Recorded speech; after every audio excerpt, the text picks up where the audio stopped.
ಈ ಒಂದು ದಿವಸ ನಮ್ಮ ಕಲಳೆ ಗೇಟ್ ಬಳಿ ಒಂದು ಐತಿಹಾಸಿಕ ಪ್ರಚಾರ ಸಭೆಯನ್ನ ನಾವು ಹಮ್ಮಿಕೊಂಡಿದ್ದೇವೆ. ಈಗಾಗಲೇ ತಮ್ಮನ್ನೆಲ್ಲ ಉದ್ದೇಶಿಸಿ ಹಲವಾರು ಗಣ್ಯರು ಮಾತನಾಡಿದ್ದಾರೆ. ಇನ್ನು ಹಿರಿಯ ಸಚಿವರುಗಳು, ಗೌರವಾನ್ವಿತ ಮುಖ್ಯಮಂತ್ರಿಗಳು ತಮ್ಮನ್ನೆಲ್ಲ ಉದ್ದೇಶಿಸಿ ಮಾತನಾಡ್ತಾರೆ. ಹೆಚ್ಚಿನ ಸಮಯ ತಗೊಳ್ಳೋಕೆ ಹೋಗದೆ ತಮ್ಮಲ್ಲಿ ನಾನು ವಿನಂತಿಯನ್ನ ಮಾಡ್ತೇನೆ. ತಮ್ಮೆಲ್ಲರೂ ಕೂಡ ತಿಳಿದಂತೆ ಚಾಮರಾಜನಗರ ಲೋಕಸಭಾ ಕ್ಷೇತ್ರದಲ್ಲಿ 2 ಬಾರಿ ತಾವೆಲ್ಲರೂ ಅತಿ ಹೆಚ್ಚು ಮತಗಳಿಂದ ಆಶೀರ್ವಾದವನ್ನ ಮಾಡಿ ನಮ್ಮ ತಂದೆ ಶ್ರೀ ಆರ್ ಧ್ರುವಣ್ಣರವರನ್ನ ಸಂಸತ್ಗೆ ಆಯ್ಕೆಯನ್ನ ಮಾಡಿ ಕಳಿಸಿದ್ರಿ.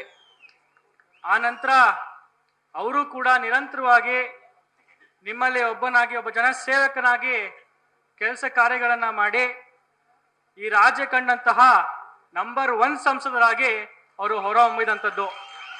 ಆದ್ರಿಂದ ಈ ಒಂದು ಲೋಕಸಭಾ ಕ್ಷೇತ್ರಕ್ಕೆ ಅದರದೇ ಆದಂತಹ ಇತಿಹಾಸ ಇದೆ. ಜೊತೆಗೆ ವಿಶೇಷವಾಗಿ ಈ ಒಂದು ಭಾಗದಲ್ಲಿ ನಾವು ಕೂಡ ಸನ್ಮಾನ್ಯ ಮಹಾದೇವ ಪ್ರಸಾದ್ ಸಾಹೇಬ್ರಿಗೆ ಮೊದಲನೇ ಬಾರಿ ಮತವನ್ನ ಹಾಕ್ತಂಥದ್ದು. ಅವರನ್ನು ಕೂಡ ಈ ದಿವಸ ನಾವು ಸ್ಮರಿಸಬೇಕಾಗ್ತದೆ. ನಮ್ಮ ಭಾಗದಲ್ಲಿ ಕೃಷಿ ಚಟುವಟಿಕೆ ಈಗಲೂ ಕೂಡ ಉತ್ತಮವಾಗಿ ನಡೀತಿದೆ ಅಂತಂದ್ರೆ ಅದಕ್ಕೆ ದಿವಂಗತ ಮಹಾದೇವ ಪ್ರಸಾದ್ ರವರು ಕಾರಣ ಅಂತ ವೇದಿಕೆ ಮುಖಾಂತರ ಹೇಳಲಿಕ್ಕೆ ಬಯಸ್ತೇನೆ. ಆದ್ರಿಂದ ಬಂಧುಗಳೇ, ನಮ್ಮ ಜಿಲ್ಲೆಗೆ ಅದರದೇ ಆದಂತ ಇತಿಹಾಸ ಇದೆ. ನಮ್ಮಲ್ಲಿ ಹಲವಾರು ಧೀಮಂತ ನಾಯಕರು ಹೊರಹೊಮ್ಮಿದ್ದಾರೆ ನಿಮ್ಮೆಲ್ಲರ ಆಶೀರ್ವಾದದಿಂದ. ಇವತ್ತಿನ ದಿವಸ ಸನ್ಮಾನ್ಯ ಸಿದ್ದರಾಮಯ್ಯ ಸಾಹೇಬ್ರು ಈ ಹಿಂದೆ ವಿಧಾನಸಭಾ ಚುನಾವಣೆ ಸಂದರ್ಭದಲ್ಲಿ ನಮ್ಮ ಕಾಂಗ್ರೆಸ್ ಪಕ್ಷ ಏನು 5 ಗ್ಯಾರಂಟಿಗಳ ಭರವಸೆನ ನೀಡಿತ್ತು, ಆ 5 ಗ್ಯಾರಂಟಿಗಳನ್ನು ಕೂಡ ತುಂಬಾ ಯಶಸ್ವಿಯಾಗಿ ಸರ್ಕಾರ ಬಂದಂತಹ ಕೇವಲ 10 ತಿಂಗಳಲ್ಲಿ ತುಂಬಾ ಯಶಸ್ವಿಯಾಗಿ ಅನುಷ್ಠಾನಕ್ಕೆ ತಂದು ಇವತ್ತಿನ ದಿವಸ ನುಡಿದಂತೆ ನಡೆದ ಮುಖ್ಯಮಂತ್ರಿ ಎಂಬ ಹೆಗ್ಗಳಿಕೆಗೆ ಸನ್ಮಾನ್ಯ ಸಿದ್ದರಾಮಯ್ಯ ಸಾಹೇಬರು ಕಾರಣಕರ್ತರಾಗಿದ್ದಾರೆ. ಆದ್ರಿಂದ ಬಂಧುಗಳೇ, ತಮ್ಮಲ್ಲಿ ನಾನು ವಿನಂತಿಯನ್ನ ಮಾಡ್ತೇನೆ. ನಮ್ಮ ಪಕ್ಷ ನುಡಿದಂತೆ ನಡೆದ ಪಕ್ಷ. ನಮ್ಮ ಗೌರವಾನ್ವಿತ ಮುಖ್ಯಮಂತ್ರಿಗಳು ಸಿದ್ದರಾಮಯ್ಯ ಸಾಹೇಬರು ನುಡಿದಂತೆ ನಡೆದ ಮುಖ್ಯಮಂತ್ರಿಗಳು. ಅವರ ಕೈಯನ್ನ ನಾವೆಲ್ಲರೂ ಸೇರಿ ಇನ್ನೂ ಹೆಚ್ಚು ಬಲ ತುಂಬಬೇಕಾಗ್ತಿದೆ.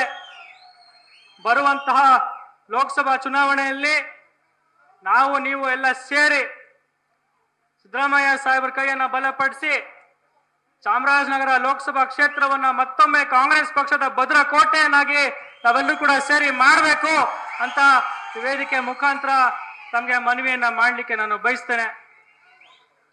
ಇವತ್ತಿನ ದಿವಸ ನನಗೂ ಕೂಡ ಒಂದು ಪ್ರಚಾರ ಸಭೆಯಲ್ಲಿ ಭಾಗವಹಿಸಲಿಕ್ಕೆ ಒಂದು ಅವಕಾಶವನ್ನ ಮಾಡಿಕೊಟ್ಟಿದ್ದಕ್ಕೆ ವೇದಿಕೆ ಮೇಲಿರುವಂತಹ ಎಲ್ಲ ಗಣ್ಯರಿಗೂ ವಂದನೆಯನ್ನ ಹೇಳ್ತಾ, ಅದೇ ರೀತಿ ವೇದಿಕೆ ಮೇಲೆ ಹಿರಿಯ ಸಚಿವರಾದಂಥ ಸಚಿವ ಜಾರಕಿಹೊಳಿ ಸಾಹೇಬರು ಕೂಡ ಇದ್ದಾರೆ.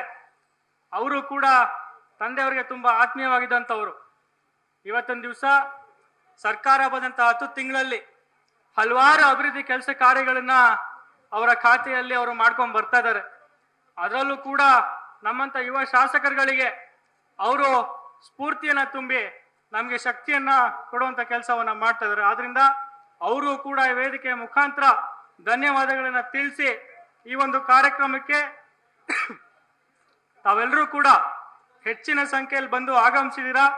ನಿಮ್ಮೆಲ್ಲರೂ ಕೂಡ ವಂದನೆಗಳನ್ನ ಸಲ್ಲಿಸಿ ಮುಂಬರುವಂತಹ ಲೋಕಸಭಾ ಚುನಾವಣೆಯಲ್ಲಿ ತಾವೆಲ್ಲರೂ ಏನು ನಮ್ಮ ಸರ್ಕಾರದ 5 ಗ್ಯಾರಂಟಿಗಳ ಯಶಸ್ಸೇನಿದೆ ಅದನ್ನ ಮುಂದಿಟ್ಕೊಂಡು ಯಶಸ್ವಿಯಾಗಿ ಮತಯಾಚನೆಯನ್ನ ಮಾಡಿ ನಮ್ಮ ಕಾಂಗ್ರೆಸ್ ಪಕ್ಷವನ್ನ ಜಯಗಳಿಸೋದ್ರಲ್ಲಿ ತಾವೆಲ್ಲರೂ ಕೂಡ ಹೆಚ್ಚಿನ ಶ್ರಮ ಪಟ್ಟು ಕೆಲಸವನ್ನ ಮಾಡಬೇಕು. ಈ ಒಂದು ಕ್ಷೇತ್ರವನ್ನ ಮತ್ತೊಮ್ಮೆ ಕಾಂಗ್ರೆಸ್ ಪಕ್ಷದ ಭದ್ರಕೋಟೆಯನ್ನ ಮಾಡಬೇಕು ಅಂತ ತಮ್ಮಲ್ಲಿ ಮತ್ತೊಮ್ಮೆ ವಿನಂತಿಯನ್ನ ಮಾಡಿ ನನ್ನ ಮಾತನ್ನ ಮುಗಿಸ್ತೇನೆ. ಜೈ ಹಿಂದ್, ಜೈ ಕರ್ನಾಟಕ, ಜೈ ಕಾಂಗ್ರೆಸ್. ನ್ಯೂಸ್ ಫಸ್ಟ್ ನಿರ್ಭೀತಿಯಿಂದ ನಿಮ್ಮ ಪರವಾಗಿ.